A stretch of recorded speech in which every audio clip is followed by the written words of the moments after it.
pessoal da TV JC. A gente está aqui hoje com Maurício Molan. Ele é economista-chefe do Santander, já foi do Banco Boston, do Bradesco. É um homem de mercado, conhece bem esse setor financeiro e veio falar com a gente um pouco sobre a situação atual, a conjuntura brasileira no médio e no longo prazo. Maurício é graduado em administração e mestre em economia pela GV de São Paulo. Eu trouxe aqui para conversar com o Maurício também Leonardo Spinelli, que é repórter de economia e negócios aqui do JC. Bom, Maurício, eu queria começar perguntando a você se o pior já passou em termos em termos fiscais. O Brasil vive uma crise financeira, uma crise econômica que também é uma crise política, uma coisa acaba atrapalhando a outra. Você acha que vão deixar o ministro Levi trabalhar e a ponto de nós conseguirmos, o Brasil conseguir se reerguer, ou a situação já degringolou de tal forma que a gente não pode ser mais tão otimista?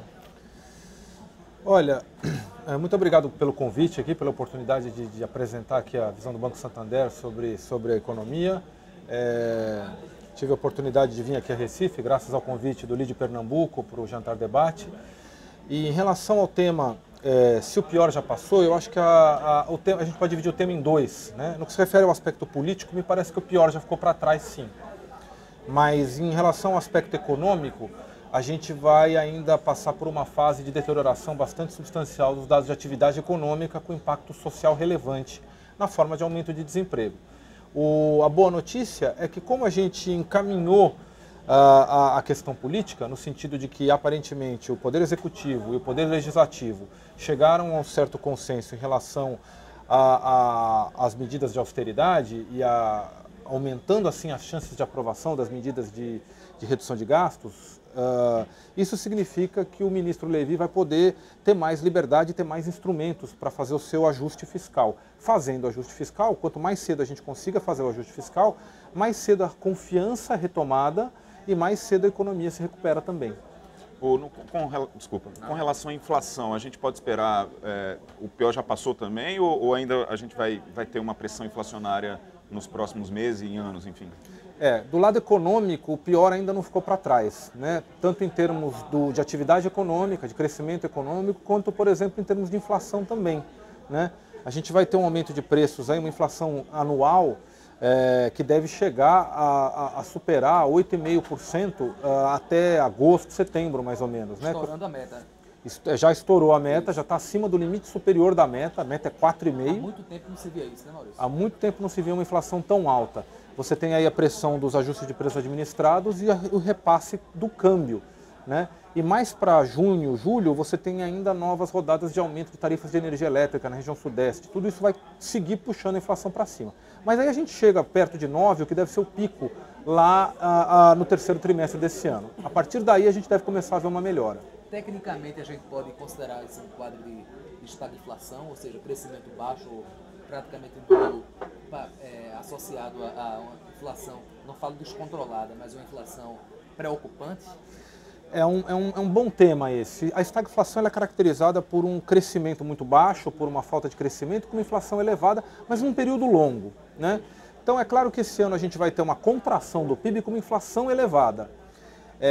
Isso pode se caracterizar numa deflação ao longo do tempo se as medidas de ajuste não forem realizadas, né? O que a gente tem visto nos últimos anos é a piora dessa relação PIB-inflação, crescimento-inflação. Cada vez nos últimos anos a gente tem tido menos crescimento com mais inflação. E quando se deveria esperar o contrário, né? Uma relação negativa entre essas duas variáveis. Agora, o fato é que o governo se mostra disposto a adotar medidas para reverter essa situação. Como? Através de confiança, investimentos e produção. Confiança, investimentos e produção levam à quebra dessa relação adversa entre inflação e crescimento. Então, na medida que a confiança se retoma, a gente pode ver o PIB se recuperando ao longo do ano que vem com a inflação em queda. Então, o quadro de estagflação, ele vai se manter ou ele vai ser revertido dependendo das medidas e do apoio do Congresso também às medidas de ajuste econômico. Como é que o senhor avalia essa questão do nível de confiança dos empresários, enfim, investir? O nível de confiança ele reflete a percepção de que houve alguns descaminhos no que se refere principalmente à política fiscal, à política de combate à inflação, e as variáveis têm se mostrado piores de uma forma mais generalizada. Aí a gente começa a ver o desemprego sobe, a produção cai, a arrecadação cai também, a dificuldade em fazer o ajuste das contas públicas, a balança comercial entra num terreno negativo. Então gera essa percepção de que a economia está com seu fundamento abalado, né? Tá com dificuldades de manter o seu crescimento de forma sustentável ao longo do tempo. Com isso, do lado do empresário, cai a confiança, caem os investimentos.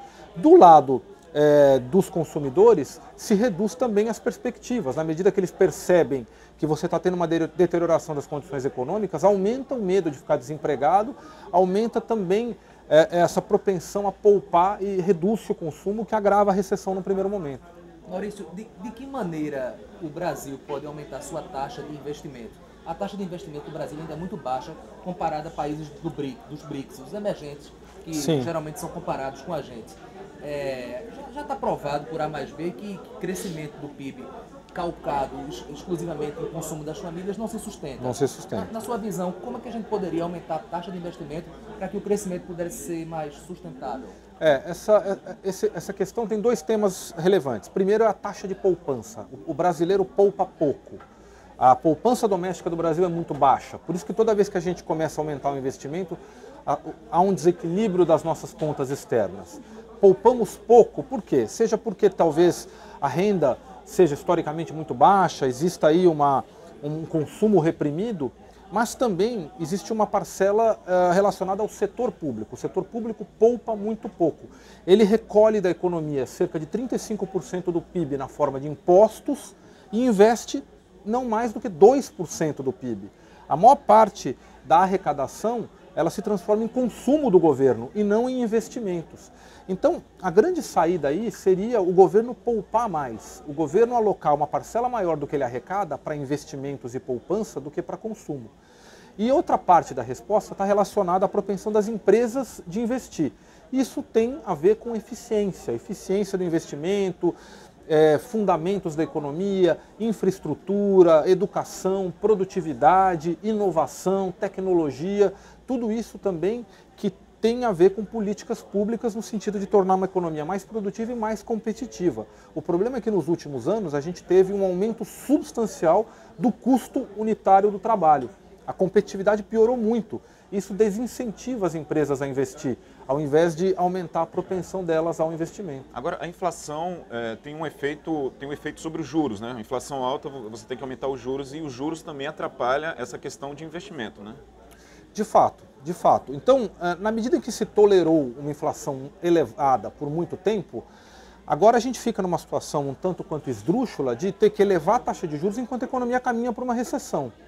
Dessa forma, inclusive a gente lá no Santander projeta reduções de juros ainda para esse ano e para o ano que vem, dentro dessa perspectiva de que com a economia já em contração, não faz sentido ter uma taxa de juros tão elevada e que o Banco Central em algum momento vai entrar em um ciclo de afrouxamento da política monetária, mesmo com a inflação um pouco ainda elevada, acima da meta.